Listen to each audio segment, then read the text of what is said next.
यत्रिलोचनाय वसवाङ्गरागाय महेश्वराय नित्याय शुद्धाय दिगम्बराय तस्मै नकाराय नमः शिवाय मन्दाकिनी सलिलचन्दन चर्चिताय नन्देश्वर प्रमथनाथ महेश्वराय मंदार पुष्पसुपूजिताय तस्मै मकाराय नमः शिवाय शिवाय गौरी वदनाब्ज वृंद सूर्याय दक्षाध्वरनाशकाय श्रीनीलकण्ठाय वृषभध्वजाय तस्मै शिकाराय नमः शिवाय वसिष्ठकुम्भोद्भव गौतमार्य मुनीन्द्रदेवाचितशेखराय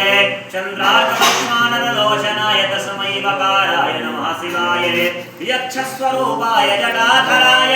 पिनाकहस्ताय सनातनाय देवाय दिव्याय दिगम्बराय तस्मै यकाराय नमः शिवाय पञ्चाक्षरं पुण्यं यः पठेत् शिवसंविधौ श्रीमलोकेन सह मोदते श्रीशां शिवाय नमः